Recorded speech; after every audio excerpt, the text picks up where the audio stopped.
Persoalan paling mendesak apa nih? Dan gebrakan yang sudah Anda bikin itu kan diantaranya yang yang apa ya, terlihat di masyarakat ada.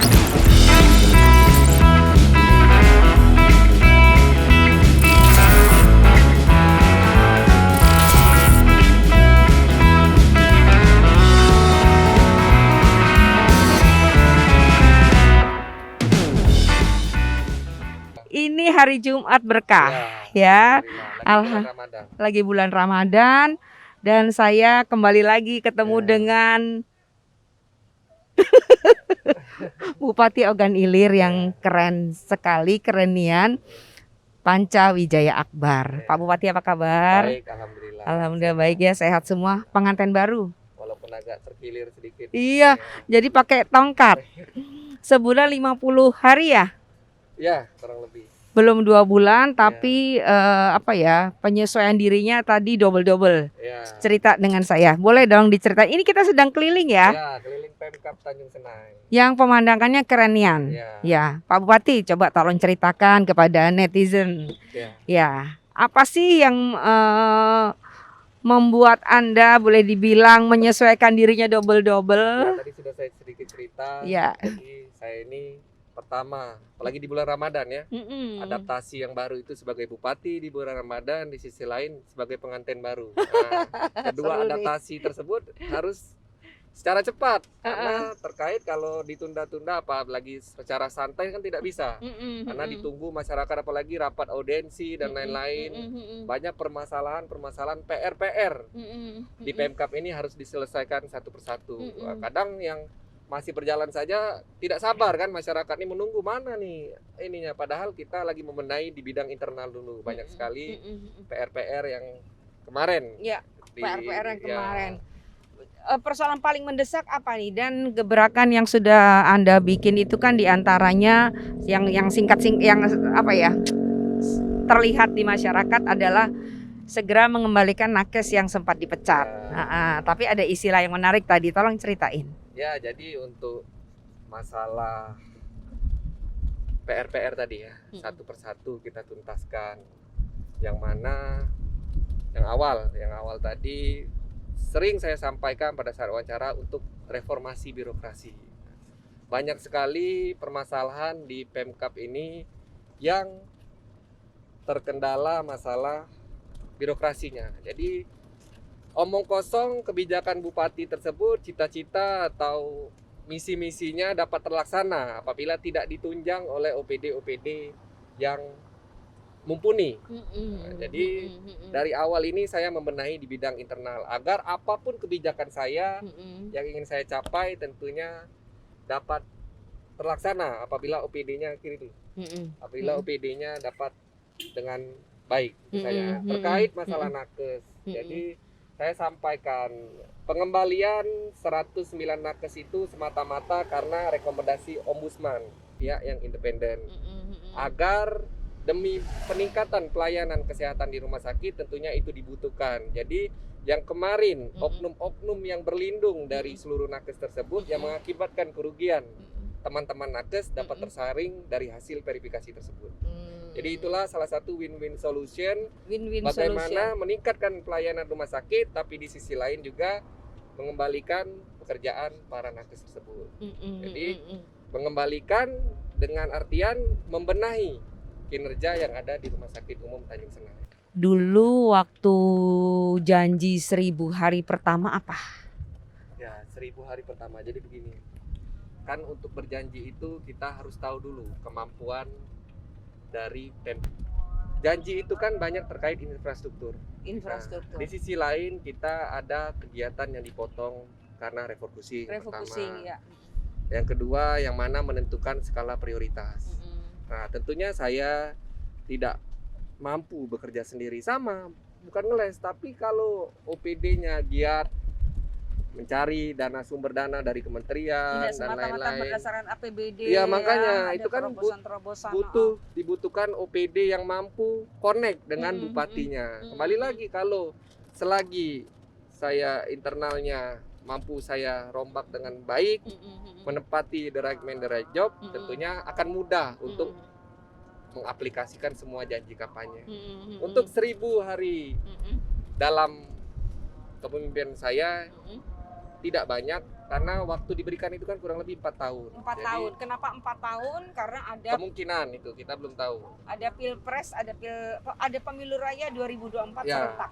serentak. Jadi masa kepemimpinan Pak Bupati kita ini Ya, 4 tahun ya kemungkinan. kemungkinan. Ya. Oke. Nah, jadi untuk mengejar ya 1000 hari tidak lain seperti janji saya kampanye dalam waktu cepat ini di tahun pertama ini untuk verifikasi seluruh data bantuan. Verifikasi Itu seluruh dana bantuan. Ya, Verifikasi terkait seluruh dana dengan bantuan. Oke. janji saya semasa kampanye. Karena Mm. waktu saya berkeliling 241 desa kelurahan, Mm-mm. banyak masyarakat mengeluh. Mm. Banyak bantuan tersebut yang tidak tepat sasaran. Kalau Mm. baksonya yang sepatu liut dapat, Mm. yang rumah nak rubuh tidak dapat. Oh, Nah, oke. terkait data bantuan dari dinas sosial. Mm-mm. Terus terkait dengan bantuan alat pertanian. Mm-mm. Alat pertanian ini yang toke sapi dapat alat jonder, mesin giling pertanian. Nah, ini kan sering dikeluhkan oleh masyarakat. Begitu juga dengan UMKM, bantuan UMKM. Bagaimana data tersebut tidak pernah diverifikasi ulang dari Kabupaten Ogan Ilir 17 tahun selama ini berdiri. Jadi yang mengakibatkan data bantuan tersebut sering tidak tepat sasaran. Karena orang ini mengajukan bantuan pada saat bantuan itu akan turun. Nah, jadi ke depan di 241 desa kelurahan di seluruh kecamatan akan ada verifikasi data bantuan. Agar anggaran yang dikeluarkan oleh Pemkab terkait bantuan ke masyarakat benar-benar diterima tepat sasaran. Jadi harapan saya ke depan dengan adanya verifikasi ini untuk seluruh masyarakat mengawasi kepala desa, tokoh masyarakat, tokoh agama agar verifikasi ini berjalan dengan baik. Karena selama ini kita tahu kadang formalitas laporan ini, oh ini data miskin, ini data petani, Betul, tapi betul. tidak Tidak diverifikasi lagi. Oke. Jadi ke depan insya Allah itu yang menjadi fokus saya untuk memverifikasi seluruh data batuan. Jadi percuma berapapun yang dianggarkan untuk masyarakat terkait bantuan pertanian, bantuan BLT, bantuan dari dinas sosial maupun UMKM, apabila yang menerima tidak seharusnya, jadi itu yang menjadi indikatornya tidak baik. Oke. Ya. Nah, ini kita sedang keliling ya. Nanti Pak Bupati bisa jelaskan. Kita sedang keliling kompleks perkantoran di Ogan Ilir Ya. yang sangat megah. Ya. Anda bisa ceritakan ini berapa luas, dibangunnya kapan, tentu Ya. pada masa kepemimpinan Ya. Pak Mawardi Yahya, dan kemudian bla bla bla blanya tolong ceritakan. Jadi ini salah satu legacy yang sangat baik ditinggalkan oleh Bapak Mawardi Yahya. Alhamdulillah warisan kepemerintahan atau bangunan-bangunan ini.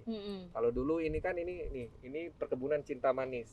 Gula. Oh, Cinta Manis di sini. Ini dulu lahan tebu semua. Tapi Pak Mawardi tukar guling untuk dibangun perkantoran terpadu kurang lebih hampir 80 hektar. 80 hektar. Ya, di sini kurang lebih ada baru 14 atau 13 OPD, 14 OPD yang ada di sini. Sebagian masih ada berkantor di lama.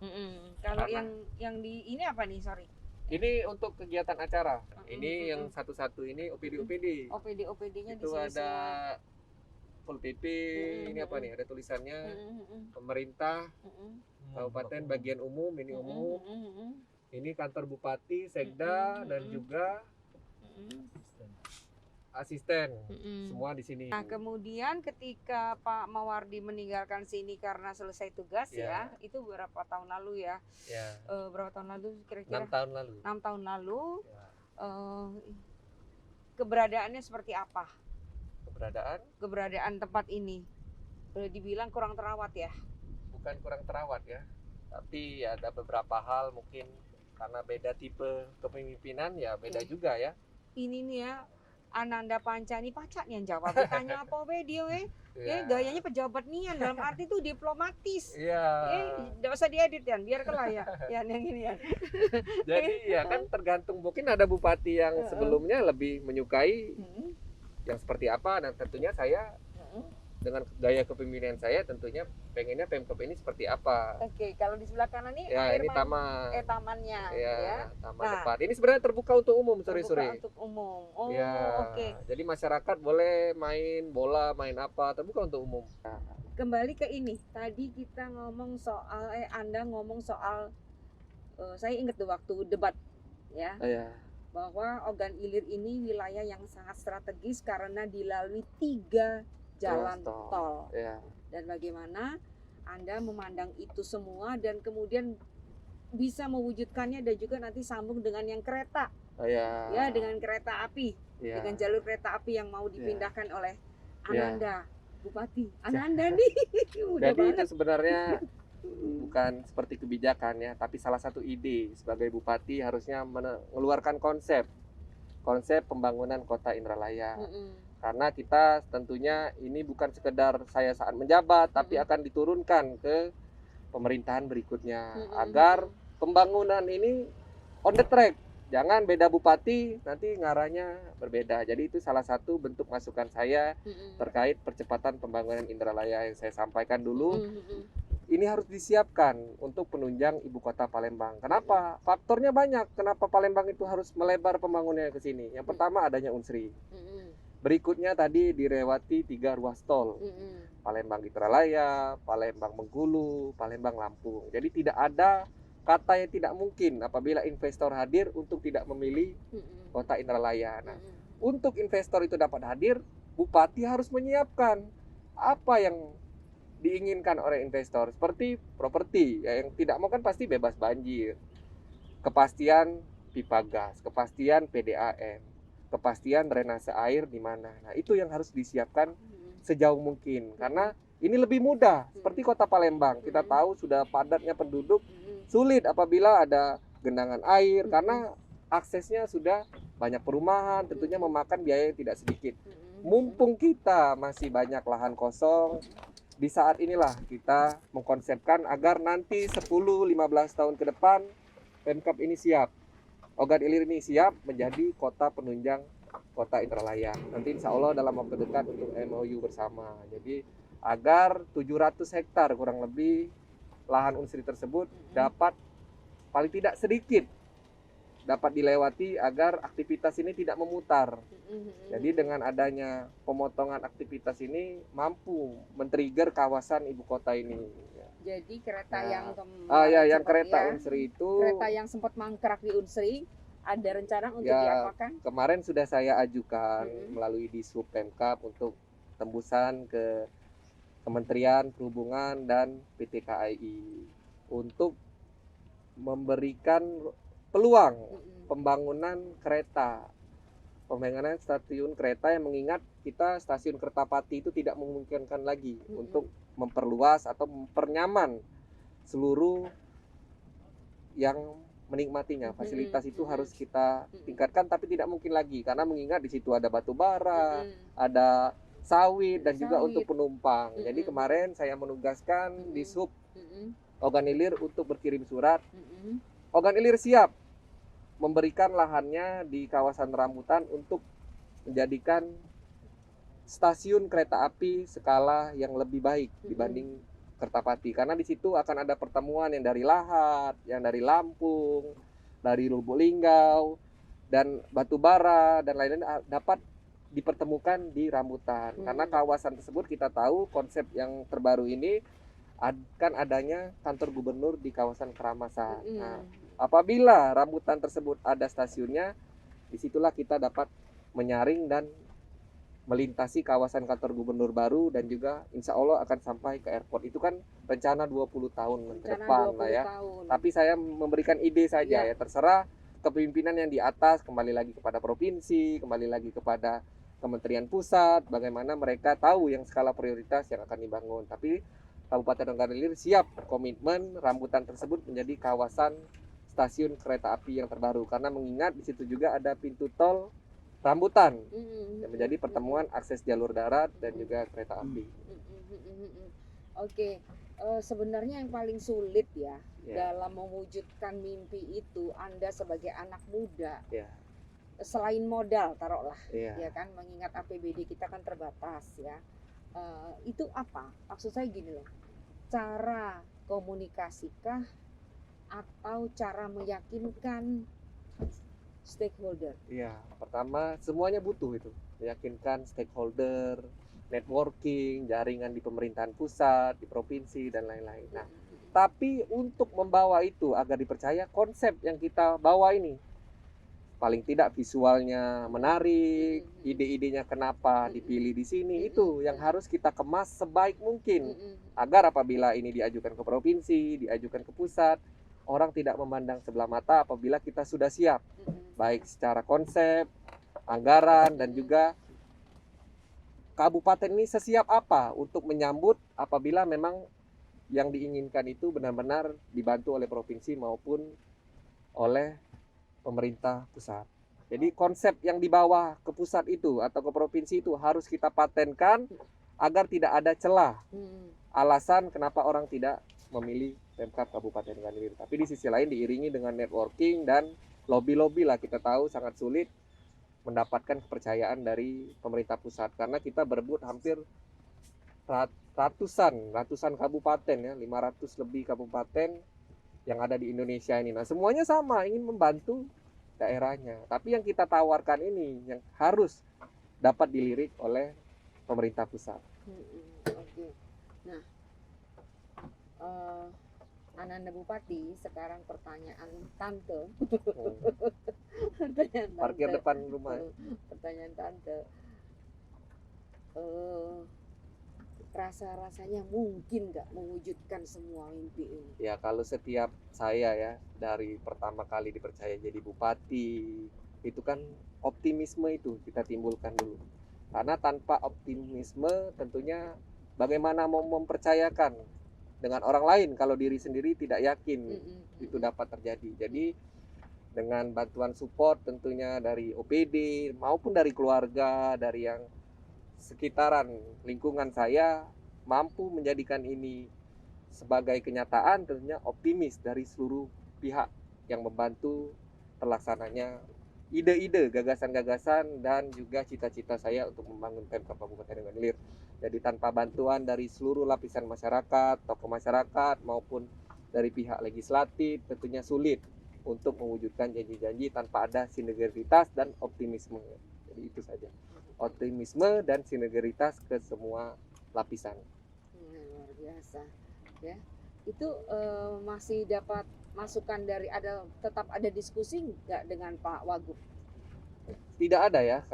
Sebenarnya kalau Pak Mawardi itu hanya menghimbau, mengingatkan hal-hal yang sensitif terkait yang jangan sampai ada masalah di depan. Tapi kalau masalah kebijakan ya dia hanya mencurahkan cita-citanya. Tapi terkait yang mana prioritas tetap dia kembalikan kepada saya, kepada yang melaksanakan, kembali apa yang diamanahkan, ya. Oke. Bagaimana dengan istri pengantin baru? Ya, alhamdulillah dia udah berapa kegiatan PKK, kemarin ikut safari Ramadan, kemarin janji belum sempat ya. Iya, dalam waktu dekat kita akan bertemu ya. Oke. Nah, tadi mana tempat yang mau dibikin rapat itu? Oh, di kantor nanti lah. Oh ya, nanti ya. Oke, ini udah mau sholat Jumat, jadi waktunya mepet sekali. Jadi saya ada safari Jumat juga. Safari Jumat, oke, yang selalu di keliling ya? Iya, keliling. Oke, terima kasih. Keenam. Oke. Terima kasih banyak, sehat selalu, semoga sukses dan amanah. Ya. Ya. Oke.